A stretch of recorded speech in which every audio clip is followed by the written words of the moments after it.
ABC News World Headquarters in New York, this is World News Tonight with David Muir. Good evening, and we begin tonight with the breaking news as we come on the air. Iran now and its counterattack against Israel tonight, responding now just hours after that massive Israeli attack on Iran, targeting Iran's nuclear program, killing military leaders and scientists. And now, as we're on the air tonight, this counterattack from Iran, Israel's military officials saying all of Israel is under fire. The U.S. now defending Israel, helping to strike those Iranian missiles down. The images coming in tonight. Now, this is the skyline of Tel Aviv as those Iranian missiles closed in. Israel's air defense system striking most of them down, but not all. Late today, the Israeli military releasing this video showing the interception of an Iranian drone right here. Hours earlier, Israeli missiles striking Iran's main nuclear enrichment site, one of several nuclear facilities hit. A precision Israeli attack on an apartment building in Tehran, airstrikes killing those top generals and nuclear scientists within a matter of minutes. More than 200 Israeli aircraft striking more than 100 targets, its largest military operation since 1967. And the covert operations inside Iran, Israeli spies smuggling explosives in, deploying them inside Iran overnight.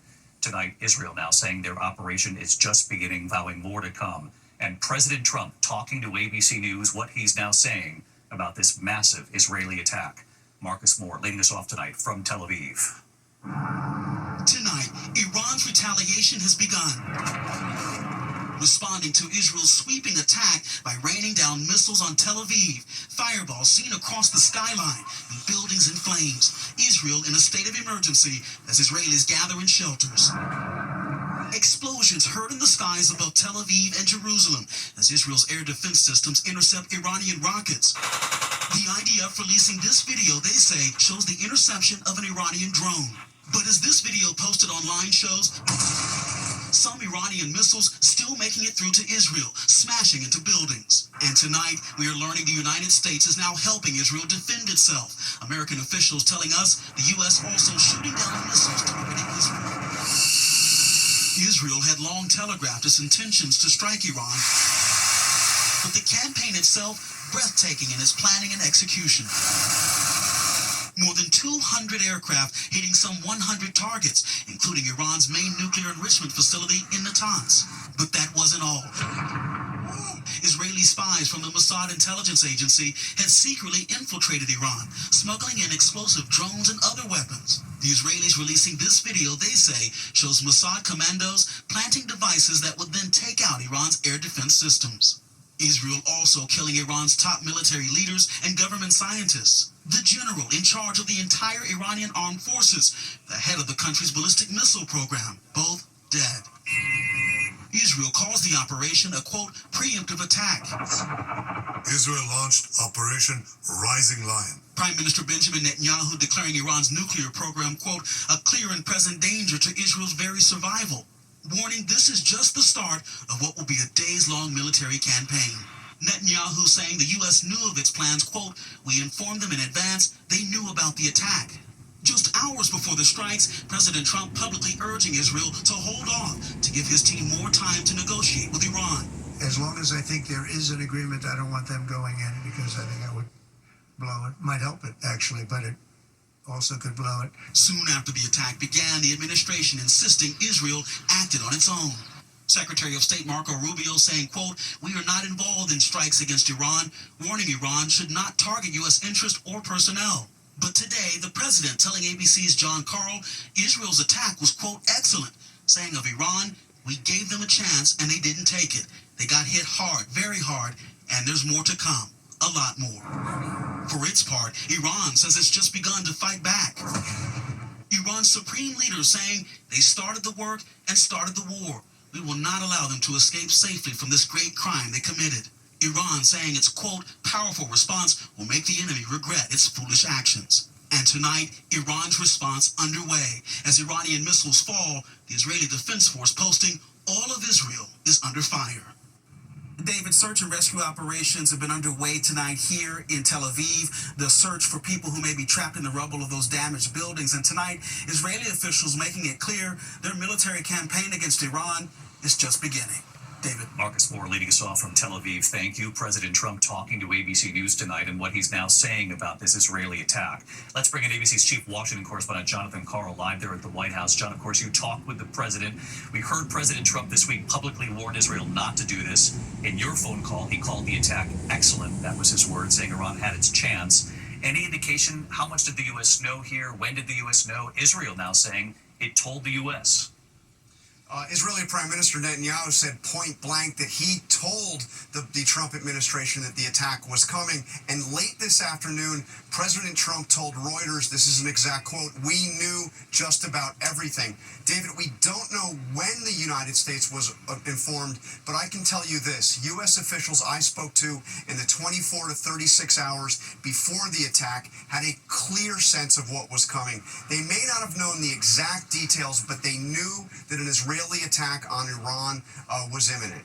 John Karl live at the White House after talking with the president. John, thank you. We're also learning more tonight about the Israeli operation inside Iran. Martha Raddatz learning that those top generals and nuclear scientists were targeted and killed in just a matter of minutes. This was very fast. So let's bring in Martha tonight. And Martha, what more do you know about how this unfolded?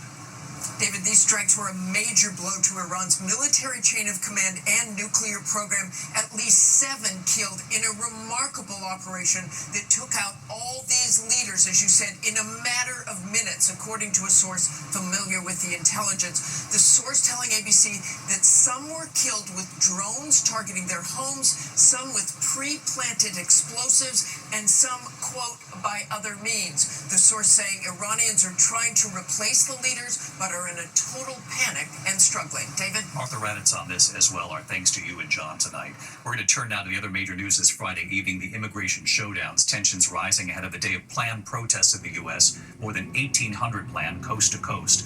Outside New York City tonight, the dramatic moments outside a privately run ICE facility. This is at Newark right here. People jumping in front of moving buses, 50 inmates mounting a revolt inside, 4 detainees escaping. In Los Angeles tonight, active duty Marines are now on duty with the National Guard. ABC's Matt Gutman from Los Angeles tonight. Tonight, anger and desperation outside this privately run ICE facility in Newark, New Jersey. Protesters and families of detainees jumping in front of moving buses, trying to stop their loved ones from being transferred. This woman refusing to let go until authorities pulled her off the front of the bus.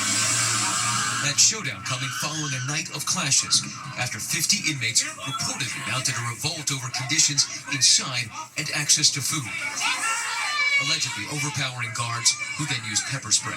When it was all over, officials say they discovered 4 detainees had escaped through an exterior wall. New Jersey members of Congress then trying to get a look inside. This is a perfect example of the shoddiness of this plan. This is a symbol for the brokenness of the Trump administration plan when it comes to immigration. Homeland Security officials denying reports of unrest and poor conditions. They say the men who escaped are dangerous criminals in the country illegally, offering a $10,000 reward leading to their capture. And from those images of chaos in Newark, New Jersey, to Los Angeles, where tonight hundreds of U.S. Marines have now joined the National Guard. It's been 30 years since we've seen Marines here in Los Angeles, boots on the ground. Right now, these Marines are manning a checkpoint just outside of the federal building here, checking people's IDs. It follows a legal victory for President Trump, at least for now. An appeals court delaying an order from a federal judge to return control of California's National Guard back to Governor Gavin Newsom. Clearly, there's no invasion. There's no rebellion. It's absurd.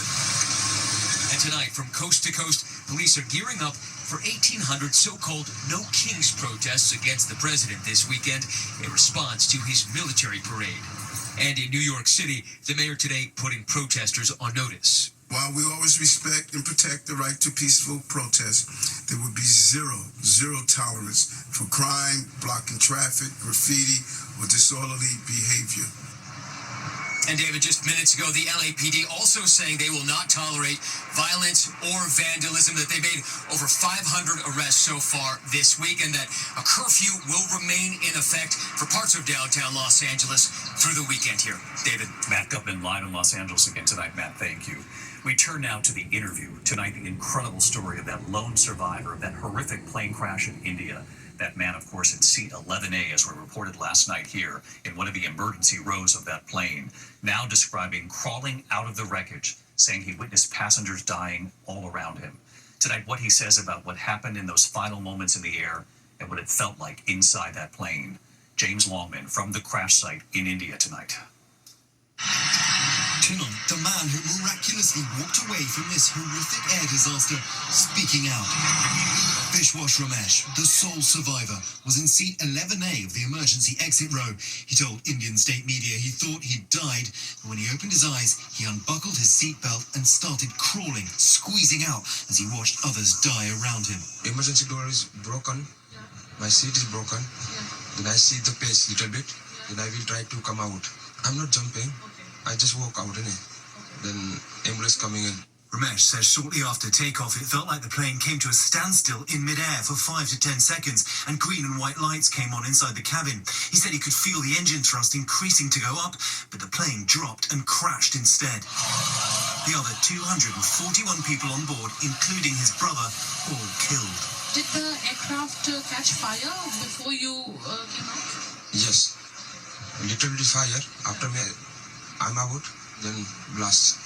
This is the first ever crash of a Boeing 787, and tonight authorities recovered the black boxes of the Air India jet inside the tail, wedged into a building. What's going to be looked at by the investigators is that the landing gear was down when it should have been up, and it appears that the flaps, which should have been down, were up. Hundreds, thousands of people live in this neighborhood. It's packed with people.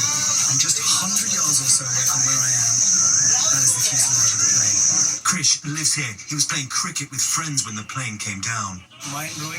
I never seen in my life this type of scenes. And David, the Civil Aviation Authority today instructed Air India to carry out additional safety checks on all its Dreamliners. This is as a team from the NTSB is expected to arrive here over the weekend. David. James Longman reporting from India tonight. James, thank you. Back here in the U.S. in New York, turns on the eve of President Trump's military parade through Washington, D.C., coinciding with his 79th birthday. More than 6,000 soldiers, dozens of tanks, fighter jets, costing taxpayers $45 million. Heavy storms now possible, raising concern over possible lightning and whether aircraft flight could be affected. Tonight, the U.S. Army telling ABC News the parade will take place, rain or shine. When we come back here tonight, the former NFL star now wanted for attempted murder tonight, and what we're now learning about this.